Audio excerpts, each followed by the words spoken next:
दुर्गा भवानी कोल्लू विन्नाई पुण्य भूमि पे मी अंदरीनी कलवड़म नाको आनंदमुगा उन्नति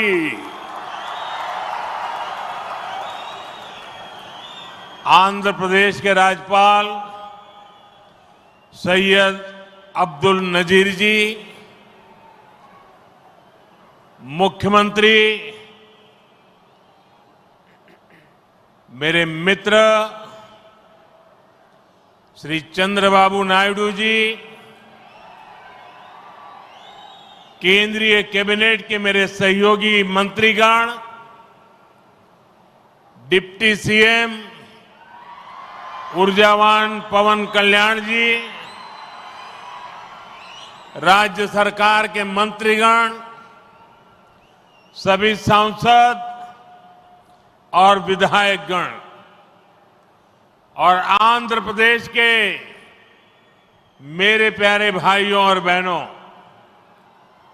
आंध्र प्रदेश गवर्नर सैयद अब्दुल नजीर गारू, मुख्यमंत्री ना मित्रुలు చంద్రబాబు నాయుడు గారు, కేంద్ర మంత్రివర్గంలో నా సహచర మంత్రులు, డిప్యూటీ ముఖ్యమంత్రి శక్తివంతుడు పవన్ కళ్యాణ్ గారు, రాష్ట్ర మంత్రులు, ఎంపీలు, ఎమ్మెల్యేలు మరియు ఆంధ్రప్రదేశ్ రాష్ట్రానికి చెందిన నా ప్రియమైన సోదర సోదరీమణులారా, आज जब मैं इस अमरावती की पुण्य भूमि पर खड़ा हूं तो मुझे केवल एक शहर नहीं दिख रहा, मुझे एक सपना सच होते दिख रहा है। एक नया अमरावती, एक नया आंध्र। अमरावती वो धरती है जहां परंपरा और प्रगति दोनों साथ चलते हैं, जहां बौद्ध विरासत की शांति भी है और विकसित भारत के निर्माण की ऊर्जा भी है।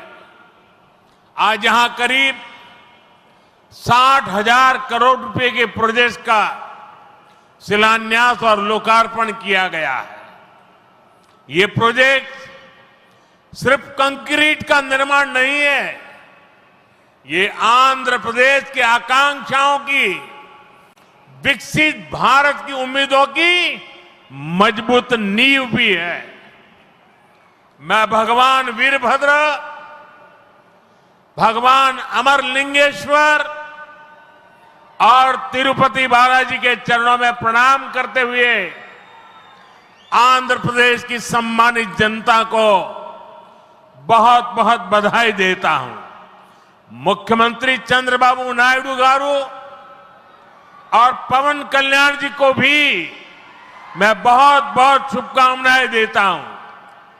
అమరావతి అనే పుణ్యభూమిపై ఈ రోజు నేను నిలబడి ఉన్నప్పుడు నాకు కనిపిస్తున్నది ఒక నగరం మాత్రమే కాదు, నాకు ఒక కల నిజమవుతుంది అన్న భావన కలుగుతుంది। ఒక కొత్త అమరావతి, ఒక కొత్త ఆంధ్రప్రదేశ్। అమరావతి అంటే సాంప్రదాయం మరియు పురోగతి కలిసి నడిచే భూమి। ఇక్కడ బౌద్ధ వారసత్వం యొక్క శాంతి ఉంది, అలాగే వికసిత భారతదేశాన్ని నిర్మించుకోగలిగిన శక్తి కూడా ఉంది। ఇవాళ సుమారు 60,000 కోట్ల రూపాయలు విలువైన ప్రాజెక్టులకి శంకుస్థాపనలు మరియు ప్రారంభోత్సవ కార్యక్రమాలు చేస్తున్నాం। ఇవి కేవలం కాంక్రీట్ నిర్మాణాలు మాత్రమే కావు, ఇవి ఆంధ్రప్రదేశ్ ఆశలకు మరియు వికసిత భారతదేశ ఆశయాలకు ఒక బలమైన పునాది వేయబోతుంది। నేను వీరభద్ర స్వామికి, అమరలింగేశ్వర స్వామికి మరియు తిరుపతి వెంకన్న స్వామికి వారి పాదాలకి నమస్కరిస్తూ ఆంధ్రప్రదేశ్ ప్రజలకు హృదయపూర్వక శుభాకాంక్షలు తెలియజేసుకుంటున్నాను। అలానే ముఖ్యమంత్రి చంద్రబాబు నాయుడు గారికి, పవన్ కళ్యాణ్ గారికి నా ప్రత్యేక శుభాకాంక్షలు తెలియజేస్తున్నాను। साथियों, हम सब जानते हैं इंद्रलोक की राजधानी का नाम अमरावती था और अब अमरावती आंध्र प्रदेश की राजधानी है। ये सिर्फ संयोग नहीं है, ये स्वर्ण आंध्रा के निर्माण का भी शुभ संकेत है। स्वर्ण आंध्र विकसित भारत की राह को मजबूत करेगा और अमरावती स्वर्ण आंध्र के विजन को ऊर्जा देगी। अमरावती केवलम ओक नगरम कादु, अमरावती ओक शक्ति आंध्र प्रदेश नो आधुनिक प्रदेश का मार्चे शक्ति, आंध्र प्रदेश नो अधुनातन प्रदेश गा मार्चे शक्ति। మిత్రులారా, ఇంద్రుడి తాలూకా రాజధాని పేరు అమరావతి అని మన అందరికీ కూడా తెలుసు. ఇప్పుడు అమరావతి మన ఆంధ్రప్రదేశ్ రాష్ట్రానికి రాజధానిగా నిలిచింది. ఇది కేవలం యాదృచ్ఛికం కాదు, ఇది స్వర్ణ ఆంధ్రప్రదేశ్ రాష్ట్ర నిర్మాణానికి శుభ సూచకం అనేది తెలియజేస్తున్నాను. స్వర్ణాంధ్ర వికసిత భారతదేశ సంకల్పానికి బలమిస్తుంది. అలానే అమరావతి మన స్వర్ణాంధ్ర విజన్ కు శక్తినిస్తుంది. అమరావతి అంటే కేవలం ఒక నగరం కాదు, అమరావతి ఒక శక్తి. ఆంధ్రప్రదేశ్ కు ఆధునిక ఆంధ్రప్రదేశ్ గా అధునాతన ఆంధ్రప్రదేశ్ గా మార్చే శక్తి అని తెలియజేస్తున్నాను. साथियों, अमरावती एक ऐसा शहर होगा जहां आंध्र प्रदेश के हर नौजवान के सपने साकार होंगे। Information technology, artificial intelligence, green energy, clean industry, शिक्षा और स्वास्थ्य, आने वाले कुछ सालों में इन सारे सेक्टर्स में अमरावती एक लीडिंग सिटी बनकर खड़ा होगा। इन सारे सेक्टर्स के लिए जो भी इंफ्रास्ट्रक्चर जरूरी होगा, केंद्र सरकार उसे रिकॉर्ड स्पीड से पूरा करने में राज्य सरकार की पूरी मदद कर रही है। మిత్రులారా, అమరావతి అనేది ప్రతి ఆంధ్ర యువకుడి కలలు నిజమయ్యే నగరంగా తయారవబోతుంది. Information technology, artificial intelligence, green energy, clean industries, విద్య, ఆరోగ్య రంగాల్లో రానున్న రోజుల్లో అమరావతి దేశంలోనే ప్రధాన నగరంగా నిలవబోతుంది. ఈ రంగాల కోసం అవసరమైన మౌలిక వసతులు నిర్మించడానికి కేంద్ర ప్రభుత్వం రికార్డ్ స్పీడ్తో పనులు పూర్తి చేయడానికి రాష్ట్ర ప్రభుత్వానికి సంపూర్ణ సహకారం అందించబోతుందని తెలియజేస్తున్నాను. अभी हमारे चंद्रबाबू जी टेक्नोलॉजी को लेकर के मेरी भारी तारीफ कर रहे थे, लेकिन मैं आज एक रहस्य बता देता हूं। जब मैं गुजरात में नया मुख्यमंत्री बना तो मैं बाबू हैदराबाद में बैठ करके किस किस प्रकार के इनिशिएटिव ले रहे हैं उसका बड़ा बारीकी से अध्ययन करता था और मैं उसमें से बहुत कुछ सीखता था और उसे आज मुझे लागू करने का अवसर मिला है। मैं लागू कर रहा हूं। ఇప్పుడు చంద్రబాబు గారు మీ అందరి ముందు నాకు టెక్నాలజీ నాతో మొదలైందన్నట్టుగా ప్రశంసిస్తున్నారు. కానీ నేను మీ అందరికీ కూడా ఒక రహస్యం చెప్తాను. నేను సరికొత్తగా ముఖ్యమంత్రి అయినటువంటి రోజుల్లో గుజరాత్లో ఉన్నప్పుడు అప్పుడు చంద్రబాబు నాయుడు గారు ఆంధ్రప్రదేశ్లో హైదరాబాద్లో ఐటీని ఏ రకంగా డెవలప్ చేస్తున్నారో నేను క్లోజ్గా అబ్జర్వ్ చేసి అధికారులను కూడా పెట్టి అబ్జర్వ్ చేయించి ఆ రోజు నేను చాలా దగ్గరగా తెలుసుకున్నటువంటి విషయాలు మళ్ళీ తిరిగి ఈ రోజు ఆంధ్రప్రదేశ్కి వచ్చి మళ్ళీ మీ అందరి ముందు ఈ రోజు నేను చేయగలుగుతున్నానన్నది తెలియజేస్తున్నాను. और मैं अपने अनुभव से कहता हूं, फ्यूचर टेक्नोलॉजी हो, बहुत बड़े स्केल पर काम करना हो और जल्दी से इसे जमीन पर उतारना हो तो वो काम चंद्रबाबू उत्तम से उत्तम तरीके से कर सकते हैं. అలాగే నా అనుభవంతో చెప్తున్నాను, పెద్ద స్కేల్లో ప్రాజెక్టులు చేయాలన్నా తొందరగా అవి పూర్తి చేయాలన్నా మంచి క్వాలిటీతో అవన్నీ కూడా పూర్తి చేయాలన్నా దేశంలో చంద్రబాబు నాయుడు గారి కంటే దాంట్లో మిన్న మరెవ్వరూ కూడా లేరు అనేది ఈ సభాముఖంగా తెలియజేస్తున్నాను. साथियों, 2015 में मुझे प्रजा राजधानी का शिलान्यास करने का अवसर मिला था। बीते सालों में केंद्र सरकार ने हर प्रकार से अमरावती के लिए मदद दी है। यहां बेसिक इंफ्रास्ट्रक्चर के निर्माण के लिए सभी कदम उठाए गए हैं। अब चंद्रबाबू गारू के नेतृत्व में राज्य सरकार बनने के बाद सारे ग्रह जो लगे थे अब हट गए हैं। यहां विकास कार्यों में तेजी आ गई है। हाई कोर्ट, विधानसभा, सेक्रेटेरिएट, राजभवन, ऐसी कई जरूरी बिल्डिंग बनाने के कामों को भी प्राथमिकता दी जा रही है। మిత్రులారా 2015లో ప్రజల రాజధానిగా అమరావతికి నేను శంకుస్థాపన చేశాను. గత 10 ఏళ్లలో కేంద్ర ప్రభుత్వం అమరావతికి అన్ని రకాలుగా మద్దతుగా నిలిచింది. ఇక్కడ మౌలిక వసతుల నిర్మాణానికి అవసరమైన ప్రతి అడుగు కూడా వేసింది. ఇప్పుడు చంద్రబాబు నాయుడు గారి నాయకత్వంలో ప్రభుత్వం ఏర్పడిన తర్వాత అభివృద్ధి మరింత వేగంతో ముందుకు వెళ్తుంది. ఇక్కడ హైకోర్టు, అసెంబ్లీ, సచివాలయం, రాజ్భవన్ వంటి అవసరమైన నిర్మాణాలకు ప్రస్తుతం ప్రాధాన్యత ఇస్తుంది. साथियों, एनटीआर गारू ने विकसित आंध्र प्रदेश का सपना देखा था। हमें मिलकर अमरावती को, आंध्र प्रदेश को विकसित भारत का ग्रोथ इंजन बनाना है। हमें एनटीआर गारू का सपना पूरा करना है। चंद्रबाबू गारू, ब्रदर पवन कल्याण, इदी मनमू చెయ్యాలి, ఇది మనమే చెయ్యాలి. మిత్రులారా, ఎన్టీఆర్ గారు వికసిత్ ఆంధ్రప్రదేశ్ కోసం కల కన్నారు. మనమందరం కలిసి అమరావతి మరియు ఆంధ్రప్రదేశ్ని వికసిత భారతదేశానికి గ్రోత్ ఇంజన్గా తయారు చేయాలి. మనం ఎన్టీఆర్ గారి కలల్ని నిజం చేయాలి. నారా చంద్రబాబు నాయుడు గారు, అలాగే సోదరులు పవన్ కళ్యాణ్ గారు, ఇది మనం చేయాలి, ఇది మనమే చేయాలి. साथियों, बीते 10 सालों में भारत ने देश में फिजिकल, डिजिटल और सोशल इंफ्रास्ट्रक्चर पर विशेष बल दिया है। भारत आज दुनिया के उन देशों में शामिल है जहां का इंफ्रास्ट्रक्चर तेज गति से आधुनिक हो रहा है। इसका फायदा आंध्र प्रदेश को भी मिल रहा है। आज भी रेल और रोड से जुड़े हजारों करोड़ के प्रोजेक्ट आंध्र प्रदेश को मिले हैं।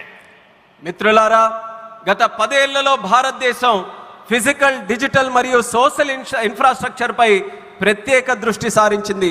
ఇప్పుడు భారత్ ప్రపంచంలో అత్యంత వేగంగా మౌలిక వసతులు అభివృద్ధి చెందుతున్నటువంటి దేశాల్లో ఒకటిగా నిలుచుంది. ఇది ఆంధ్రప్రదేశ్కు కూడా ప్రయోజనంగా మారబోతుంది.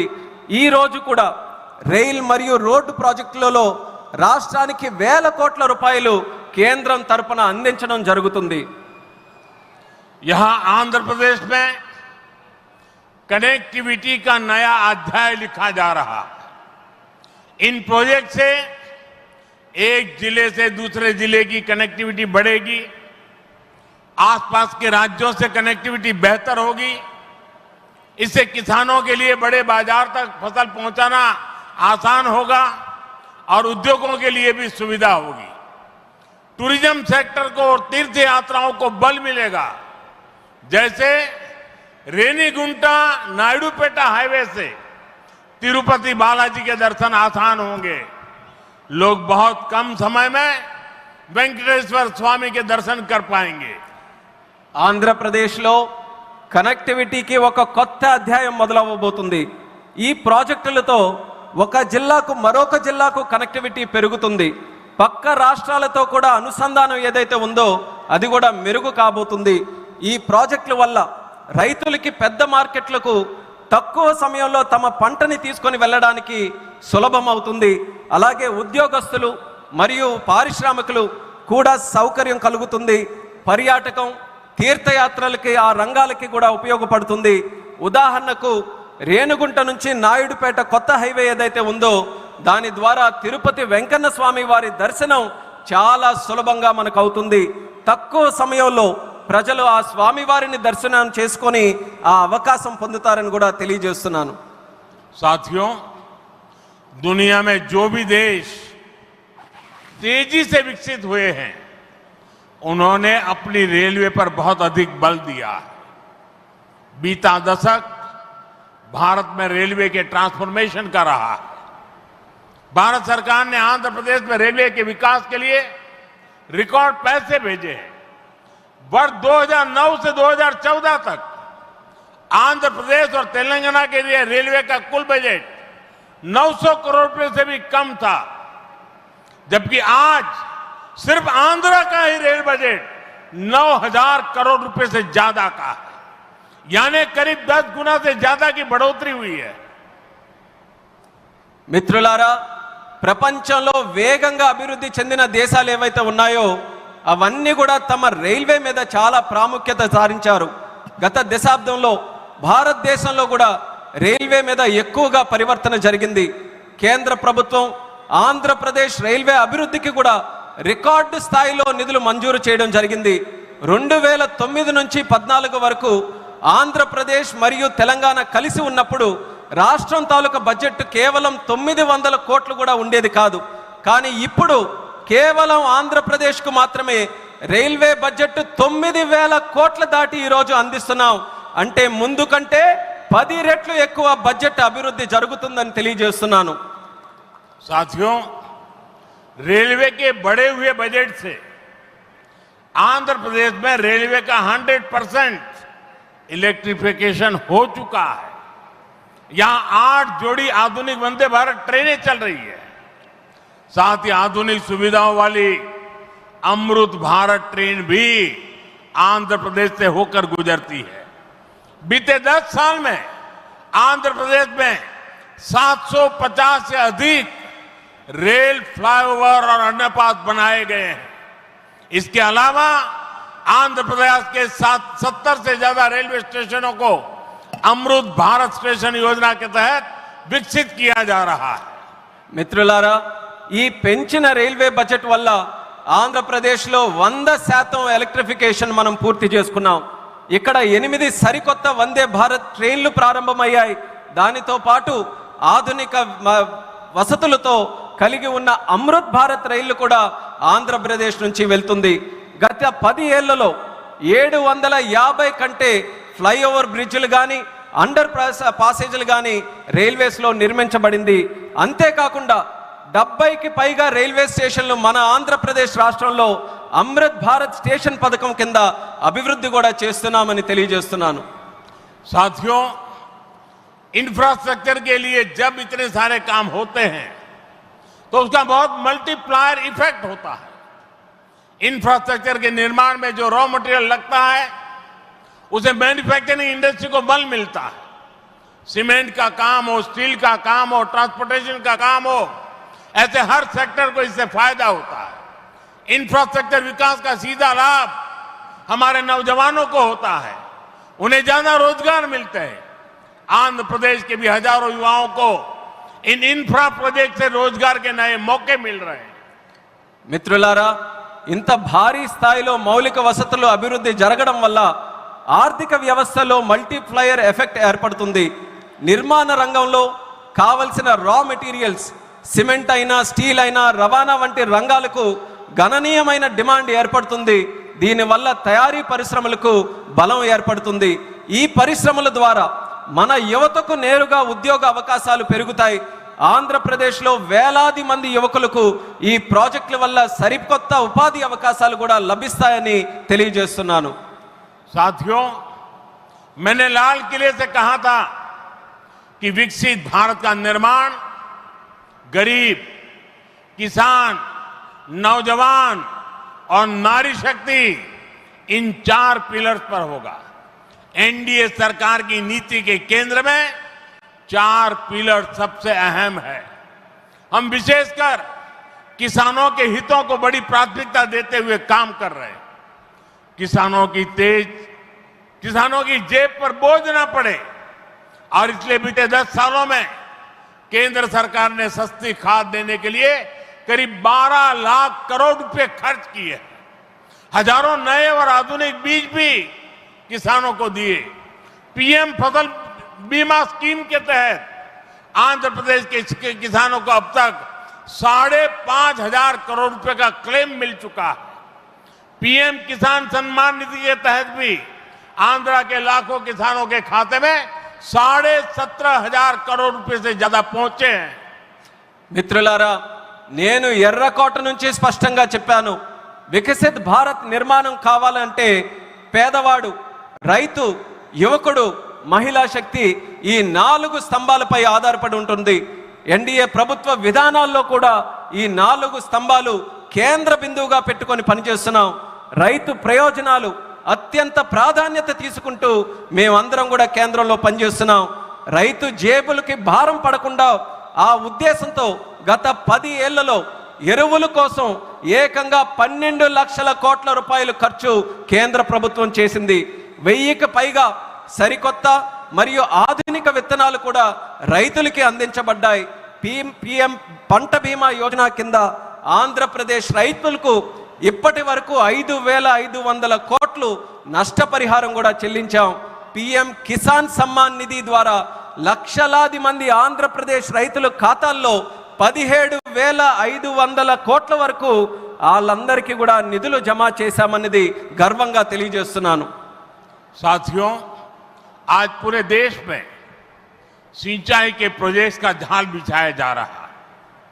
रिवर लिंकिंग का काम भी, उसका अभियान भी शुरू किया गया है। हमारा लक्ष्य है कि हर खेत को पानी मिले, किसानों को पानी की दिक्कत ना हो। यहां नई सरकार बनने के बाद पोलवरम प्रोजेक्ट में भी नई गति आई है। आंध्र प्रदेश के लाखों करोड़ों लोगों का इस प्रोजेक्ट से जीवन बदलने वाला है। पोलवरम प्रोजेक्ट तेजी से पूरा हो, इसके लिए केंद्र के एनडीए सरकार से राज्य सरकार को पूरी मदद दी जा रही है. మిత్రులారా, దేశవ్యాప్తంగా ఇరిగేషన్ ప్రాజెక్టులు నిర్మిస్తున్నాం. అలాగే నదుల అనుసంధాన కార్యక్రమం కూడా మేము ప్రారంభించాం. మా లక్ష్యం ప్రతి పొలానికి నీరు అందించాలి, రైతుకి నీటి సమస్య అనేది రాకూడదు. ఇప్పుడు రాష్ట్రంలో ఎన్డీఏ ప్రభుత్వం ఏర్పడిన తర్వాత పోలవరం ప్రాజెక్టు పనుల్లో కూడా వేగం మరింత పుంజుకుంది. ఈ ప్రాజెక్టు ద్వారా లక్షలాది కోట్లాది మంది ప్రజలు, రైతుల తాలూకా జీవితం మారబోతుంది. పోలవరం ప్రాజెక్టు త్వరగా పూర్తవ్వాలని కేంద్ర ఎన్డీఏ ప్రభుత్వం అలాగే రాష్ట్ర ఎన్డీఏ ప్రభుత్వం పూర్తిగా సహకారంతో కలిసిమెలిసి పనిచేస్తాయని తెలియజేస్తున్నాను. साथियों, आंध्र की धरती ने दशकों से भारत को स्पेस पावर बनाने में बहुत बड़ी भूमिका निभाई है। श्रीहरिकोटा से जब जब कोई मिशन लॉन्च होता है तो कोटि कोटि भारतीयों को गर्व से भर देता है। करोड़ों भारतीय नौजवानों को यह क्षेत्र स्पेस के प्रति आकर्षित करता रहा है। अब आज देश को, हमारे डिफेंस सेक्टर को मजबूत करने वाला नया संस्थान भी मिला है। कुछ देर पहले हमने डीआरडीओ की नई मिसाइल टेस्टिंग रेंज की आधारशिला रखी है। नागया लंका में बनने जा रही नवदुर्गा टेस्टिंग रेंज मां दुर्गा की तरह देश की डिफेंस पावर को शक्ति देगी। मैं इसके लिए भी देश के वैज्ञानिकों को, आंध्र प्रदेश के लोगों को बधाई देता हूं. మిత్రులారా, మన ఆంధ్ర భూమి దశాబ్దాలుగా భారతదేశానికి అంతరిక్ష శక్తి అవతరించడంలో ప్రధాన పాత్ర పోషిస్తుంది. శ్రీహరికోట నుంచి లాంచ్ అయ్యే ప్రతి రాకెట్ ప్రయోగం కోట్లాది మంది భారతీయుల్ని గర్వపడేలా చేస్తుంది. అలాగే కోట్లాది మంది భారతదేశ యువకులను ఈ అంతరిక్ష రంగం ఇప్పుడు ఆకర్షిస్తుంది. ఇప్పుడు దేశ రక్షణను బలోపేతం చేసే ఒక కొత్త సంస్థను కూడా మనం ప్రారంభిస్తున్నాం. కొద్దిసేపటి క్రితం DRDO Navadurga missile launching range కి శంకుస్థాపన చేశాం. నాగాలంకలో నిర్మించబోయే ఈ కేంద్రం మన కనకదుర్గమ్మల దేశ రక్షణకు శక్తిని నిరంతరం కూడా ఇస్తుంది. ఇందుకు శాస్త్రవేత్తలకు ఆంధ్ర రాష్ట్ర ప్రజలకు హృదయపూర్వకమైనటువంటి అభినందనలు నేను తెలియజేస్తున్నాను. साथियों, आज भारत की ताकत सिर्फ हमारे हथियार ही नहीं है, बल्कि हमारी एकता भी है। एकता का यही भाव हमारे एकता मॉल्स में मजबूत होता है। देश के अनेकों शहरों में एकता मॉल्स बनाए जा रहे हैं। मुझे खुशी है कि अब विशाखापत्तनम में भी एकता मॉल बनेगा। इस एकता मॉल में देश भर के कारीगरों, हस्तशिल्पियों के बड़े प्रोडक्ट एक ही छत के नीचे मिलेंगे। ये भारत की डायवर्सिटी से सबको जोड़ेगा। एकता मॉल से लोकल इकोनॉमी को भी गति मिलेगी और एक भारत श्रेष्ठ भारत की भावना की भी और अधिक मजबूत होगी। మిత్రులారా, ఈ రోజు భారత్ యొక్క శక్తి కేవలం ఆయుధాల్లోనే లేదు, మన ఐక్యతలో కూడా ఉంటుంది. ఈ ఐక్యత భావమే మన ఏక్తా మాల్స్ కు మరింత బలోపేతం చేస్తుంది. దేశంలో అనేక నగరాల్లో ఈ మాల్స్ ని మనం నిర్మించబోతున్నాం. ఇప్పుడు విశాఖపట్నంలో కూడా ఒక ఏక్తా మాల్ నిర్మించడం కోసం మనం ఈరోజు శంకుస్థాపన చేశాం. దానికి నాకెంతో ఆనందంగా ఉంది. ఇక్కడ దేశవ్యాప్తంగా ఉన్న హస్త కళాకారులు వాళ్ళ ఉత్పత్తులు ఒకే చోట అందుబాటులో మనకు ఉంటాయి. ఈ మాల్ భారత వైవిధ్యాన్ని అనుసంధానిస్తుంది. లోకల్ ఎకానమీకి కూడా ప్రోత్సాహం ఇచ్చేలా ఈ మాల్ నడుస్తుంది. అలాగే ఏక్ భారత్ శ్రేష్ఠ భారత్ అనే భావనను మరింత బలోపేతం చేస్తుందని తెలియజేస్తున్నాను. साथियों, अभी हमने चंद्रबाबू जी को सुना. उन्होंने 21 जून अंतर्राष्ट्रीय योगा दिवस की चर्चा की. मैं चंद्रबाबू का, आंध्र की सरकार का और आंध्र के लोगों का आभारी हूं कि आपने अंतर्राष्ट्रीय योग दिवस के लिए देश का प्रमुख कार्यक्रम आंध्र में करने के लिए निमंत्रण दिया. मैं इसके लिए आपका आभार व्यक्त करता हूं और जैसा आपने कहा है, मैं स्वयं भी 21 जून को आंध्र के लोगों के साथ योग करूंगा और दुनिया का एक कार्यक्रम यहां पर होगा. इस कार्यक्रम का महत्व इसलिए भी है कि अंतर्राष्ट्रीय योग दिवस का 10 साल की यात्रा का ये 10वीं साल का महत्वपूर्ण पड़ाव है. पूरे विश्व में योग के प्रति एक आकर्षण है. इस बार पूरी दुनिया 21 जून को आंध्र की तरफ देखेगी और मैं चाहूंगा कि आने वाले 50 दिन पूरे आंध्र में योग को लेकर के एक जबरदस्त वातावरण बने, स्पर्धाएं हो और वर्ल्ड रिकॉर्ड करने का काम आंध्र प्रदेश करके पूरी दुनिया को चकित कर दे. और मैं मानता हूं चंद्रबाबू जी के नेतृत्व में ये होके रहेगा. మిత్రులారా, ఇప్పుడే మనం చంద్రబాబు నాయుడు గారిని విన్నాం. అంతర్రాష్ట్రీయ యోగా దినం జూన్ 21న మనం చేసుకోబోతున్నాం. దానికి చంద్రబాబు నాయుడు గారికి, ఏపీ గవర్నమెంట్కి, అలాగే రాష్ట్ర ప్రజలకి అందరికీ కూడా నేను ధన్యవాదాలు తెలియజేసుకుంటున్నాను నన్ను ఆ రోజు ఇక్కడ ఆహ్వానించినందుకు. ఆ రోజు తాలూకా ప్రత్యేకత ఏంటంటే, మనం జూన్ 21 యోగా దినం, ప్రపంచ యోగా దినం ప్రకటించి 10 సంవత్సరాలు కాబోతుంది. ఆ రోజు కేవలం ఆంధ్రాలో యోగా ప్రచారం చేయడమే కాదు, ప్రపంచం మొత్తం ఉన్నటువంటి ప్రజలందరూ కూడా ఆంధ్రప్రదేశ్ రాష్ట్రం వైపు చూసేలా మనం అందరం కూడా చేయాలి. అది చేయాలనంటే ఈ ఉన్నటువంటి 50 రోజులు ఏదైతే ఉందో, ప్రతి ఊరిలో, ప్రతి గ్రామంలో, ప్రతి వీధిలో కూడా, ప్రతి ఇంటిలో కూడా యోగాని మరింత ప్రాముఖ్యత తీసుకొని వచ్చే విధంగా కార్యక్రమాలు చేస్తూ వరల్డ్ రికార్డు సాధించే విధంగా ఈ 50 రోజులు కూడా మనం అందరం వినియోగించుకోవాలి. నాకు నమ్మకం ఉంది, చంద్రబాబు నాయుడు గారి తాలూకా నాయకత్వంలో అది ఖచ్చితంగా మనం సాధించగలగాం. అది మీరందరి తాలూకా సమక్షంలో విశాఖపట్నంలో ఏర్పాటు చేయబోయే యోగా కార్యక్రమంలో మీ అందరి ఆహ్వానం మేరకు నేను ఖచ్చితంగా వస్తాను. ఆ రోజు మనం అందరం కూడా కలిసి యోగా చేద్దాం. ఆ రోజు ప్రపంచం తాలూకా దృష్టి యోగా వైపు, అలాగే భారతదేశం వైపు కూడా మళ్ళిద్దామని ఈ సభాముఖంగా తెలియజేసుకుంటున్నాను.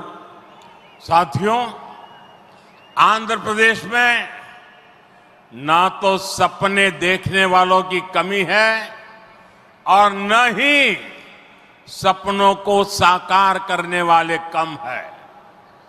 मैं विश्वास के साथ कह सकता हूं, आज आंध्र प्रदेश सही राह पर चल रहा है। आंध्र ने सही स्पीड पकड़ ली है। अब ग्रोथ की स्पीड को हमें लगातार तेज करते रहना है। और मैं कह सकता हूं, जैसा बाबू ने 3 साल में अमरावती के निर्माण का जो सपना देखा है, इसका मतलब ये 3 साल की सिर्फ अमरावती की गतिविधि आंध्र प्रदेश के जीडीपी को कहां से कहां पहुंचा देगी, ये मैं साफ देख रहा हूं। मैं आंध्र प्रदेश की जनता को, यहां जो मेरे सहयोगी बैठे हैं, सभी को फिर आश्वस्त करता हूं, आंध्र प्रदेश की प्रगति के लिए आप मुझे हमेशा अपने साथ कंधे से कंधा मिलाकर चलते हुए देखेंगे। एक बार फिर आप सभी को बहुत बहुत शुभकामनाएं। मी अंदरी आशीर्वादमुतो ఈ కుటుంబీ ఆంధ్రప్రదేశ్ అభివృద్ధికి కట్టుబడి ఉన్నది. ధన్యవాద్. మిత్రులారా, ఆంధ్రప్రదేశ్లో కలలు కనే వాళ్ళ సంఖ్య తక్కువేమీ కాదు. అలానే ఆ కలలను నిజం చేసే వాళ్ళకి కూడా తక్కువేమీ కాదు. నేను నమ్మకంతో చెప్తున్నాను, ఇవాళ ఆంధ్రప్రదేశ్ ఒక సరైన మార్గంలో నడుస్తుంది. అలానే సరైన వేగంతో ముందుకు వెళ్తుంది. ఈ అభివృద్ధి వేగాన్ని మనం అందరం కొనసాగించాలి, అలానే పెంచుతూ ఉండాలి. ఇప్పుడే చంద్రబాబు నాయుడు గారు మాట్లాడుతూ చెప్పారు, 3 సంవత్సరాల్లో అమరావతి తాలూకా పనుల్ని పూర్తి చేస్తామని. నేను ఊహిస్తున్నాను, 3 సంవత్సరాల్లో అమరావతి పూర్తయిన తర్వాత ఆంధ్రప్రదేశ్ రాష్ట్రం తాలూకా జీడిపి ఏ స్థాయికి వెళ్తుందో ఒక్కసారి నేను ఊహించగలను. అది ఆంధ్రప్రదేశ్ రాష్ట్రం తాలూకా చరిత్రను మార్చబోతుందని తెలియజేస్తున్నాను. అందుకని ఆంధ్రప్రదేశ్ రాష్ట్ర ప్రజలకు, ఇక్కడ కూర్చున్న నా సహచరులకు నేను నమ్మకం కల్పిస్తున్నా, ఆంధ్రప్రదేశ్ రాష్ట్ర అభివృద్ధిలో మీ భుజంతో పాటు నా భుజం కూడా కలిపి పనిచేస్తానని నమ్మకంతో ఈ సందర్భంగా తెలియజేస్తున్నాను. మీ అందరికీ మరొక్కసారి నా హృదయపూర్వక శుభాకాంక్షలు తెలియజేస్తున్నాను. మీ అందరి ఆశీర్వాదంతో ఈ కూటమి ఆంధ్రప్రదేశ్ అభివృద్ధికి ఎల్లప్పుడూ కూడా కట్టుబడి ఉంటుంది. మీ అందరికీ కూడా నా ధన్యవాదాలు. भारत माता की జై. भारत माता की జై. भारत माता की జై.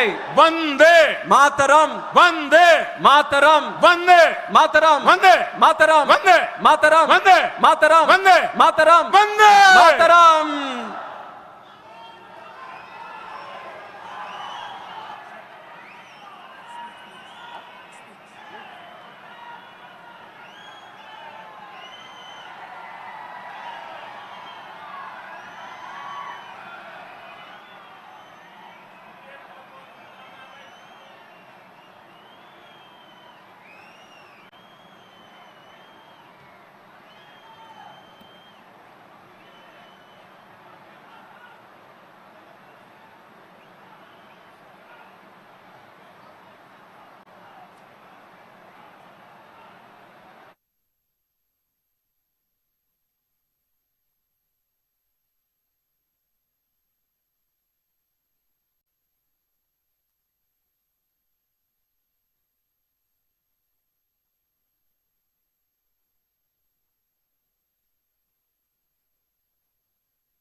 మీతో మనవి చేసుకుంటూ ఒక అపూర్వ నగరానికి బీజం వేస్తున్న వేళ ఒక